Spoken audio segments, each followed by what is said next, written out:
At ng Anak at ng Espiritu Santo, Amen. ang pagpapala ng ating Panginoong Hesus Kristo, ang pag-ibig ng Diyos Ama, at ang makikipagkaisa ng Espiritu Santo naway sumainyong lahat. At sumaiyo rin. Ngayon po ay pinagdiriwang natin ang kapistahan ng pagliliwanag sa bagong anyo ng Panginoon. Mga kapatid, aminin natin ang ating mga kasalanan upang tayo'y maging marapat gumanap sa banal na pagdiriwang. Inaamin ko sa makapangyarihang Diyos at sa inyo mga kapatid, na lubha akong nagkasala sa isip, sa salita at sa gawa, at sa aking pagkukulang. Kaya isinasamo ko sa mahal na Birheng Maria, sa lahat ng mga anghel at mga banal, at sa inyo mga kapatid, na ako'y panalangin sa Panginoong ating Diyos.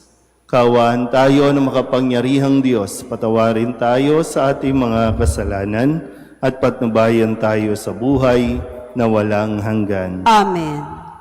Panginoon, kaawaan mo kami. Panginoon, kaawaan mo kami. Kristo, kaawaan mo kami. Kristo, kaawaan mo kami. Panginoon, kaawaan mo kami. Panginoon, kaawaan mo kami. Papuri sa Diyos sa kaitaasan at sa lupa'y kapayapaan sa mga taong kinalulugdan niya. Pinupuri ka namin, dinarangal ka namin, sinasamba ka namin, ipinagbubunyi ka namin, pinasasalamatan ka namin dahil sa dakila mong angking kapurihan. Panginoong Diyos, Hari ng langit, Diyos amang makapangyarihan sa lahat, Panginoong Hesus Kristo, bugtong na anak, Panginoong Diyos, Kordero ng Diyos, anak ng Ama, ikaw na nag-aalis ng mga kasalanan ng sanlibutan, maawa ka sa amin. Ikaw na nag-aalis ng mga kasalanan ng sanlibutan, tanggapin mo ang aming kahilingan. Ikaw na naluluklok sa kanan ng Ama, maawa ka sa amin. Sapagkat ikaw lamang ang banal, ikaw lamang ang Panginoon, ikaw lamang o Hesus Kristo ang kataas-taasan, kasama ng Espiritu Santo, sa kadakilaan ng Diyos Ama. Amen. Manalangin tayo. Ama naming makapangyarihan sa pagliliwanag sa bagong anyo ng iyong anak, ang pananda ng aming sinasampalatayanan ay iyong binigyang patunay sa pagsaksi ng aming mga ninuno at inihayag mong kami lubos na kinukupkop bilang mga anak. Ngayon kami nakikinig sa iyong anak na pinakamamahal. Kami naway pagindapating maging tagapagmanang kanyang katambal. Sa pamamagitan niya, kasama ng Espiritu Santo, magpasawalang hanggan. Amen.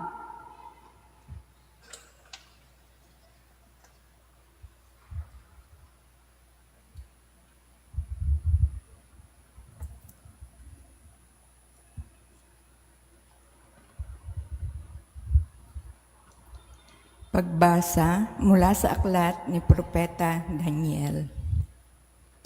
Habang ako'y nakatingin, may naglagay ng mga trono. Naupo sa isa. Sa mga ito, ang isang nabubuhay magpakailanman.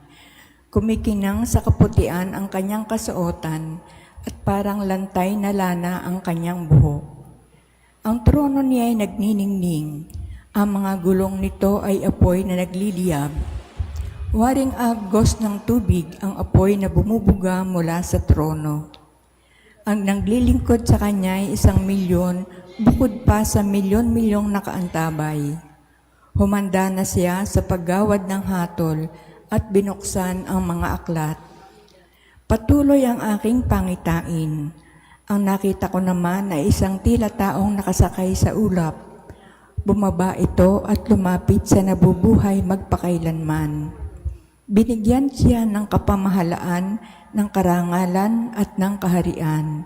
Siya ay paglilingkuran ng lahat ng tao, bansa at wika. Ang pamamahala niya ay di matatapos at di babawiin at hindi mawawasak ang kanyang kaharian. Ang salita ng Diyos. Salamat sa Diyos. Panginooy maghahari, lakas niya'y mananatili. Panginooy maghahari, lakas niya'y mananatili. Ang puon ay maghahari, magalak ang kalupaan. Lahat kayong mga pulo ay magsaya at magdiwang. Ang paligid niya ay ulap na lipos ng kadiliman. Kaharian niya ay tapat at salig sa katarungan. Panginooy maghahari, lakas niya'y mananatili. Yaong mga kabundukay natutunaw parang pagkit sa harapan ng dakilang Panginoon ng daigdig. Sa langit ay nahahayag yaong kanyang katuwiran, sa lupa ay makikita ang kanyang kadakilaan. Panginooy maghahari, lakas niya'y mananatili. Ikaw poon ay dakila at hari ng buong lupa. Dakila ka sa alinmang mga Diyos na ginawa. Panginooy maghahari, lakas niya'y mananatili. Pagbasa mula sa ikalawang sulat ni Apostol San Pedro. Mga pinakamamahal, ang ipinahayag namin sa inyo tungkol sa muling pagparito ng ating Panginoong Hesukristo na puspos ng kapangyarihan ay hindi sa mga alamat na katha lamang ng tao. Nasaksihan namin ang kanyang kadakilaan nang ipagkaloob sa kanya ng Diyos Ama ang karangalan at kapurihan.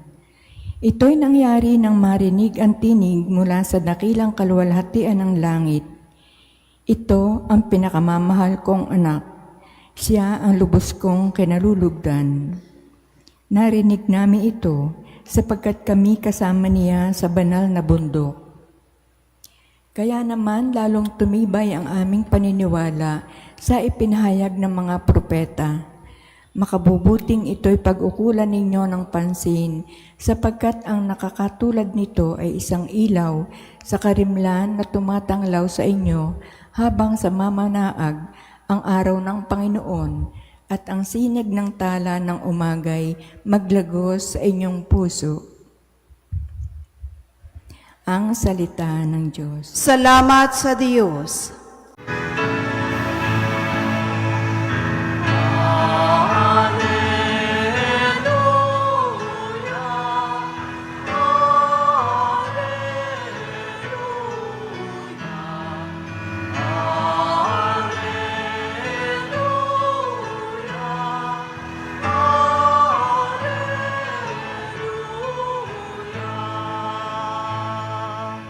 Sabi ng Diyos ay pakinggan ang anak niyang minamahal na lubhang kinalulugdan.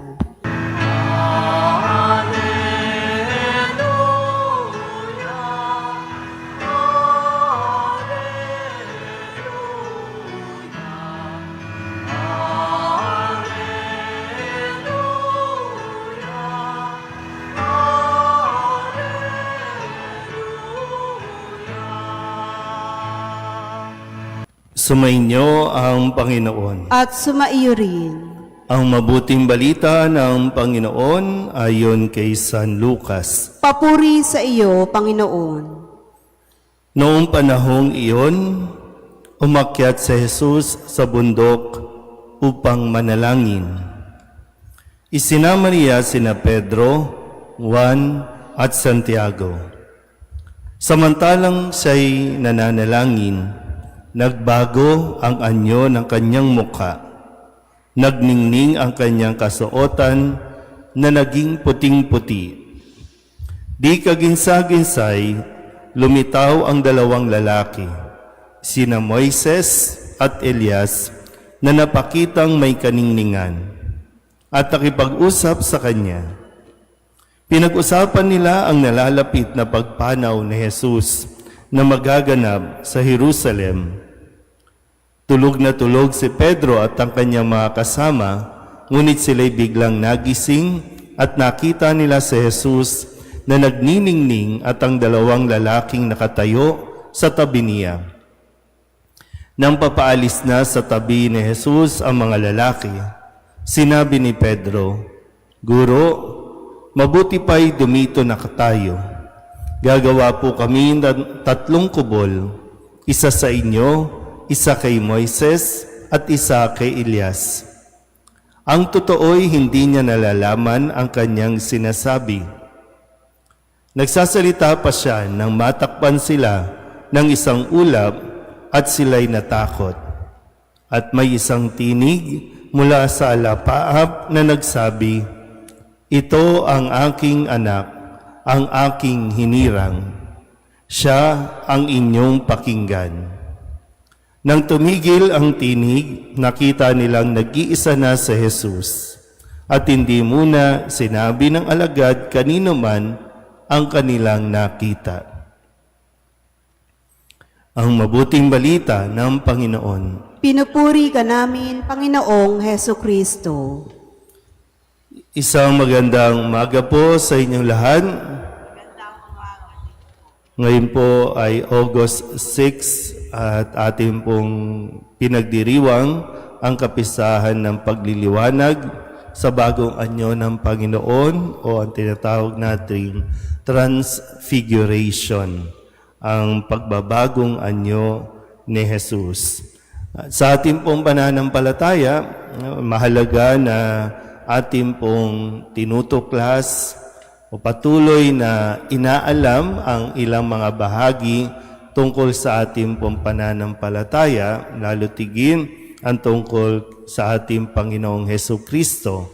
Dahil madalas din natin naririnig na sinasabi ni Kristo, "Ako ang daan, ang katotohanan, at ang buhay." So, crucial na malaman natin at makilala natin ang Panginoong Heso Kristo na ating pong sinasampalatayanan.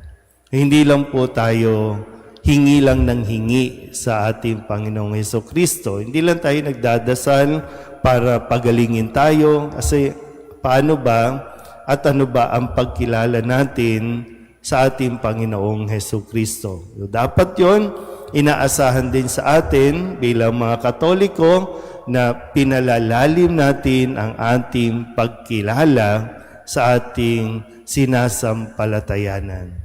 So, sa araw na ito, sa pagdiriwang ng pagbabagong anyo, matutunghayan natin o matutuklasan natin na totoo si Kristo bilang tao, totoo ding bilang Diyos.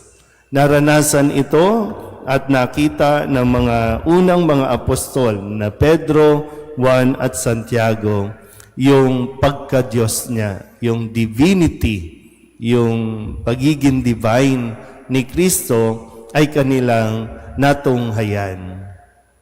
Pangalawa, ito din ay paalala sa atin na si Kristo ang katuparan ng lahat ng ipinapahayag na mababasa natin sa Biblia. Kaya nga nandoon si Moises at nandoon din si Elias.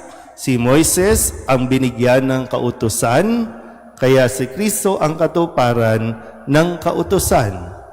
At ng lahat ng ipinahayag mula pa sa panahon ni Propeta Elias hanggang sa magpasa hanggang ngayon, yung katuparan ng lahat ng mga ipinahayag ng mga propeta.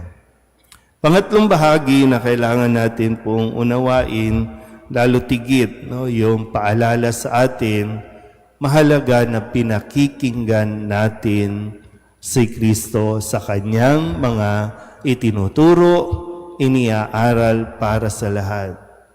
Kasi sa taong marunong makinig sa ating Panginoong Heso Kristo, nagaganap ang pagbabago sa kanyang buhay. So, pwede tayo nakaupo dito, pwede tayong araw-araw nasa simbahan, pero hanggat hindi natin inihiling sa Diyos yung grasya na mabuksan ang ating mga tenga para mapakinggan natin ng lubusan ang sinasabi sa atin ni Kristo, walang magbabago. Hindi tayo magbabago. So ang susi sa pagbabago, kung gusto natin, minsan, di ba, dinadasal naman natin talaga, gusto natin magbago, pero hanggat hindi natin pinakikinggan, hanggat hindi tayo nakikinig sa ating Panginoong Heso Kristo, hindi tayo mababago. So, nawa, sa araw na ito, hilingin natin ang biyaya mula sa ating Panginoon na lubusan nga nating kilalanin at lubusan nating mapakinggan ang mga aral ng ating Panginoon, Heso Kristo. Amen.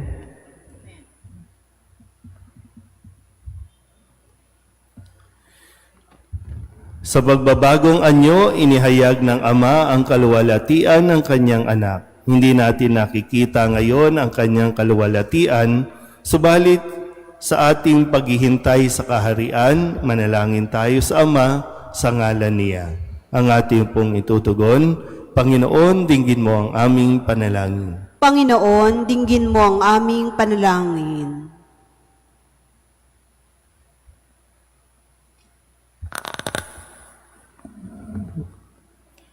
Sa pamamagitan ng simbahan, naway magningning ang kaluwalhatian ni Kristo habang tapat tayong nakikinig sa Kanya, manalangin tayo sa Panginoon. Panginoon, dinggin mo ang aming panalangin. Ang mga bansa naway maakay ng minamahal na anak sa mga landas ng kapayapaan at katarungan, manalangin tayo sa Panginoon. Panginoon, dinggin mo ang aming panalangin. Tayo naway lumago sa biyaya at sa gayoy mamasdan ng iba ang liwanag ni Kristo sa ating buhay, manalangin tayo sa Panginoon. Panginoon, dinggin mo ang aming panalangin. Ang mga taong nagturusa, naway makita ang kanilang hinaharap sa nagbabagong anyong manunubos, manalangin tayo sa Panginoon. Panginoon, dinggin mo ang aming panalangin. Ang mga yumao, naway magkaroon ng bagong anyo at makatulad ng niluwalhating katawan ni Kristo, manalangin tayo sa Panginoon. Panginoon, dinggin mo ang aming panalangin. Idulog din natin sa Panginoon ang ating mga personal na kahilingan at mga panalangin para sa ating mga pamilya, kasama din ang mga kahilingan ng mga nanonood sa online.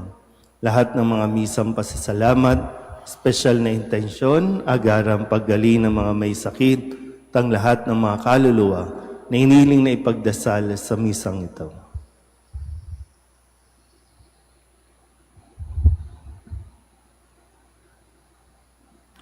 Ang lahat ng ito hiniling namin sa ngalan ni Kristo, ang aming Panginoon. Amen. Kunin at tanggapin ang alay na ito, mga biyayang nagmula sa pagpapala mo. Tanda ng bawat pusong pagkat inibig mo, ngayoy nananalig, nagmamahal sa'yo.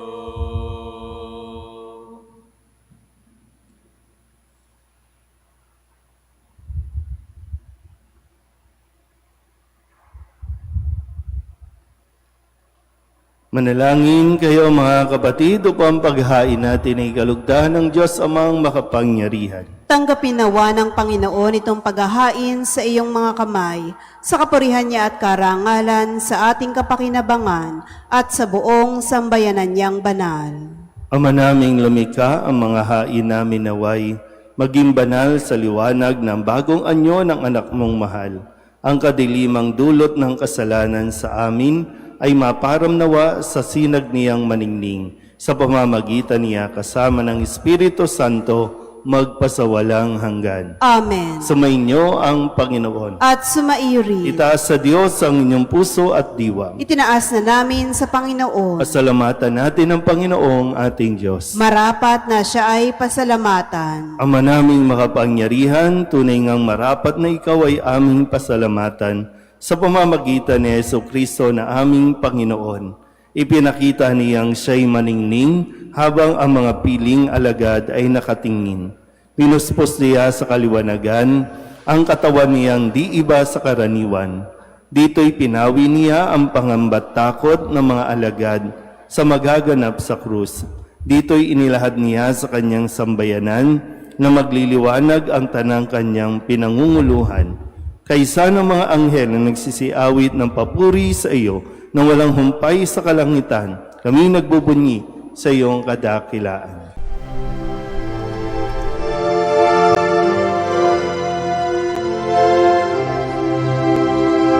Santo, Santo, Santo, Panginoong Diyos makapangyarihan, napupuno ang langit at lupa ng kalwalhatian mo.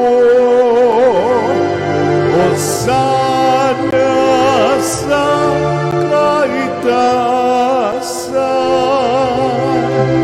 pinagpalang na paririto sa ngalan ng Panginoon. Hosana sa kaitaasan.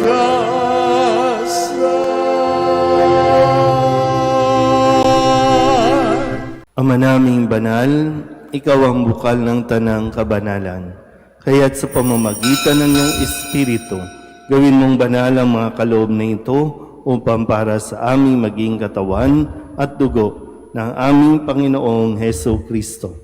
Bago niya pinagtiis ang kusang loob na maging handog, inawakan niya ang tinapay, inasalamatan kaniya, pinaghati-hati niya iyon, iniabot sa kanyang mga alagad at sinabi, "Tanggapin ninyong lahat ito at kanin, ito ang aking katawan na ihahandog para sa inyo."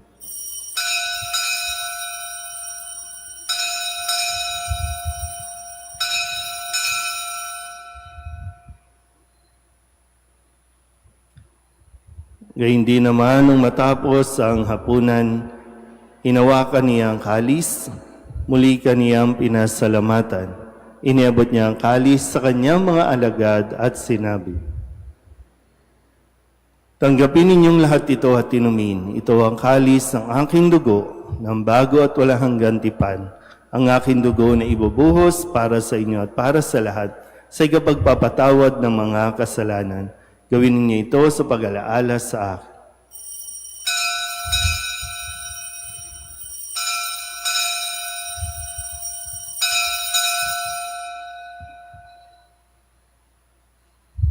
Ipagbunyi natin ang misteryo ng pananampalataya. Si Kristo'y namatay, si Kristo'y nabuhay, si Kristo'y babalik sa wakas ng panahon. Ama, ginagawa namin ngayon ang pag-alaala sa pagkamatay at muling pagkabuhay ng iyong anak. Kaya tiniaalay namin sa iyo ang tinapay na nagbibigay buhay at ang kalis na nagkakaloob ng kaligtasan. Kami napapasalamat dahil kami iyong minarapat na tumayo sa harap mo para maglingkod sa iyo. Isinasamo namin kami magsasalo-salo sa katawan at dugo ni Kristo ay mabuklod sa pagkakaisa sa pamamagitan ng Espiritu Santo. Ama, lingapin mo ang iyong simbahang laganap sa buong daigdig. Puspusin mo kami sa pag-ibig kaysa ni Leon na aming Papa at ni Jose na aming Obispo at ng Tanang Kaparian. Alalahanin mo rin ang makapatid naming nahimlay nang may pag-asang sila'y muling mabubuhay, gayon din ang lahat ng mga pumanaw. Kawaan mo sila at patuloyin sa iyong kaliwanagan. Kawaan mo at pagindapating kaming lahat na makasalo sa iyong buhay na walang wakas. Kaysa ng mahal na Birheng Maria na Ina ng Diyos, ng kabiyak ng puso niyang si San Jose, kaysa ng mga apostol at ng lahat ng mga banal na namuhay dito sa daigdig ng kalugod-lugod sa iyo, may pagdiwang nawa namin ang papupuri sa ikararangal mo sa pamamagitan ng iyong anak na aming Panginoong Heso Kristo. Sa pamamagitan ni Kristo, kasama niya at sa Kanya, ang lahat ng parangal at papuri ay sa iyo, Diyos amang makapangyarihan, kasama ng Espiritu Santo, magpasawalang hanggan. Amen. Amen.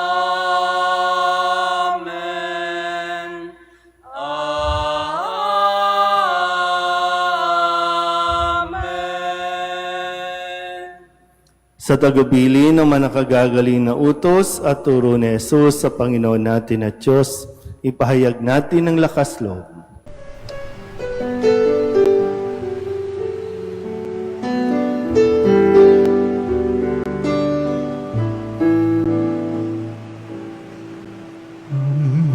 namin sumasalang ka, sambahin ang ngalan mo, mapasa amin ang kaharian mo, sundin ang loob mo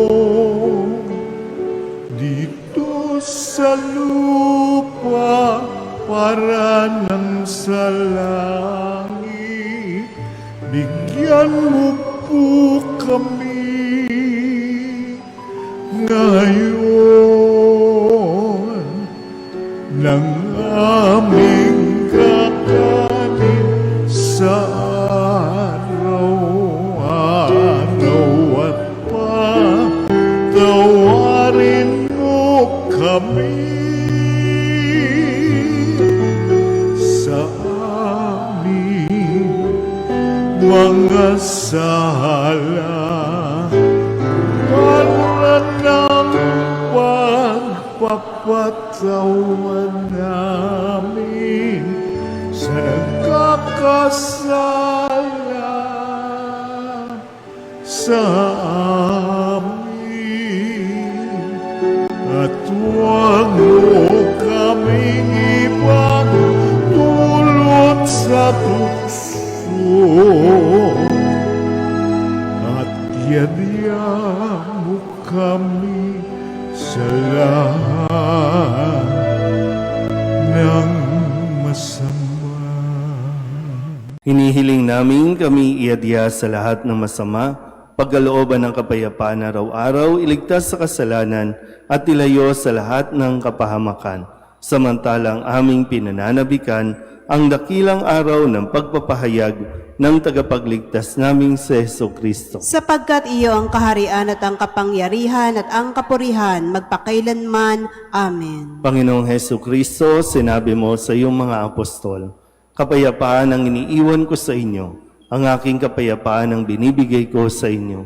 Tunghayan mo ang aming pananampalataya at huwag ang aming mga pagkakasala. Pagkalooban mo kami ng kapayapaan at pagkakaisa ayon sa iyong kalooban, kasama ng Espiritu Santo, magpasawalang hanggan. Amen. Ang kapayapaan ng Panginoon ay laging sumainyo. At sumaiyo rin. Mabigayan po tayo ng kapayapaan sa isa't isa.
Ito ang kordero ng Diyos.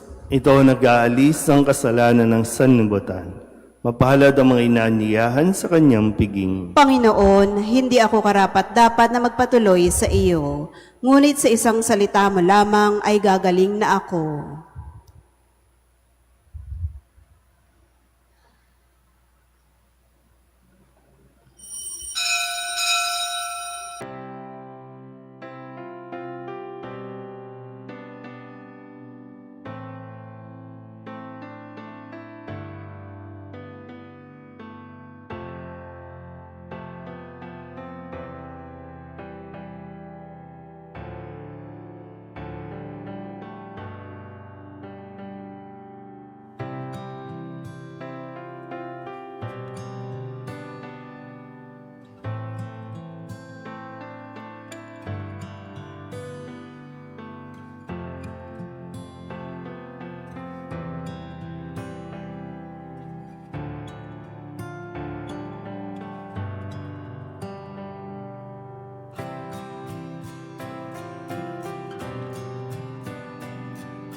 Manalangin tayo. Ama naming mapagmahal, ang tinanggap naming banal na pakikinabang ay sa nawang magbago sa amin sa ikapagiging kalarawan ng niloob mong magpamalas ng pagliliwanag sa bagong anyo bilang aming tagapamagitan kasama ng Espiritu Santo magpasawalang hanggan. Amen. Sumainyo ang Panginoon. At sumaiyo rin. At pagpalain kayo ng makapangyarihang Diyos, Ama at Anak at Espiritu Santo. Amen. Tapos ang banal na misa, humayo tayo sa kapayapaan ni Kristo. Salamat sa Diyos. Magandang umaga po.